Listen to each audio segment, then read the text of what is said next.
Yes students, in this video we'll learn about the coins and the different things of the medieval history. तो coins क्या थे? जब राजा कोई भी rule करता था तो वो अपने नाम के कॉइन्स पब्लिश करता था जिन पर उसका नाम, उसकी पिक्चर और डेट या जो भी ईयर थी वो पब्लिश होती थी। इससे हमें क्या पता चलता है पुराने कॉइन से कि कौन से राजा ने कब रूल किया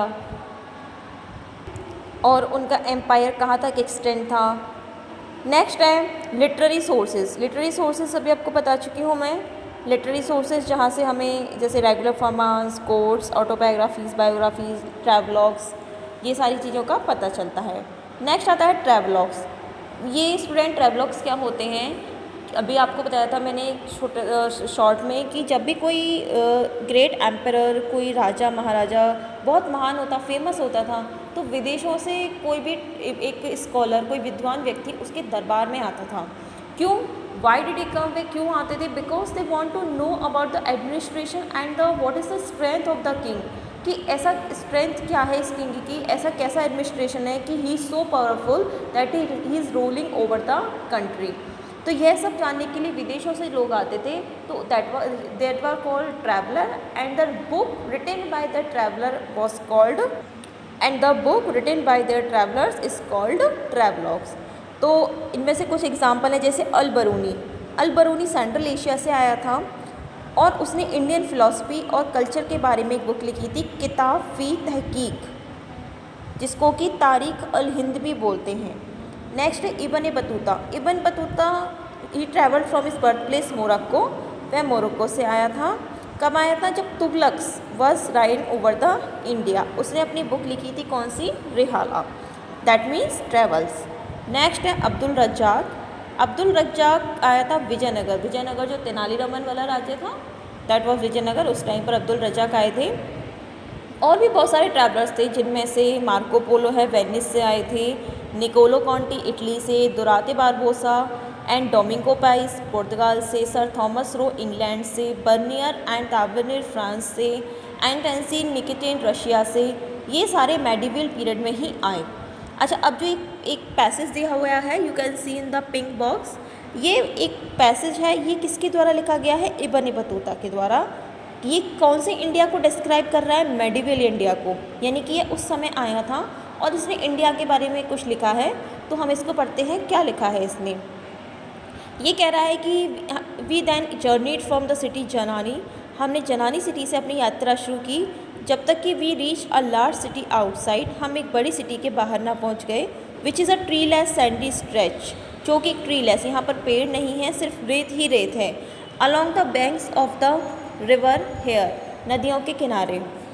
nothing is cultivated except the melons के अलावा यहाँ और कुछ भी कल्टिवेट नहीं किया जाता। यहाँ के फूड हैबिटेंट्स माइलेट्स यानी कि बाजरा, रागी, इनको माइलेट्स बोलते हैं।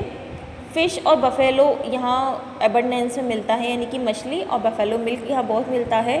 इंडिया में बहुत सारे मैंगो पेड़ हैं। यहाँ के लोग यह बिलीव करते हैं कि मैंगो के पेड़ के नीचे सोने से फीवर आ जाता है। अब आप देख सकते हैं इस पैराग्राफ में उसने इंडिया की क्लाइमेट, उसने इंडिया के बारे में बताया है कि कैसे लोगों का खाना पीना था, कि सुपरस्टिशंस के बारे में बताया है। सुपरस्टिशंस मतलब अंधविश्वास। ये जो लाइन मैंने भी रीड की कि लोग वहाँ मानते हैं कि मैंगो के पेड़ के नीचे सोने से बुखार आ जाता है, तो ये सुपरस्टिशंस को इंडिकेट कर रहा है। That was written by the Ibn Battuta in his book. और ये बताता है कि जो मैंगो के पेड़ से मैंगो नीचे गिरते हैं, उन पर नमक लगाकर ये लोग अचार के जैसा खाते हैं। सभी ने सुना होगा कैरी का अचार, आम का अचार, ये वही अचार के बारे में। अब इस लाइन से हमें फूड हैबिट्स के बारे में पता चल रहा है कि उस समय भी लोग आम का अचार भी खाते थे, मैंगो पिकल खाते थे। The Indian eat this pickle with their food, यह अपने फूड के साथ खाते थे।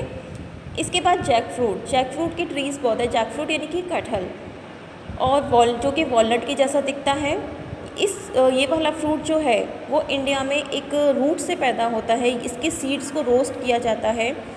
और इसने यह भी बताया कि इंडिया में जो बैम्बू है वो हॉलो नहीं है। हॉलो मतलब खोखला नहीं है। इट इज़ बिग, यह बहुत बड़ा है और बहुत मजबूत भी है।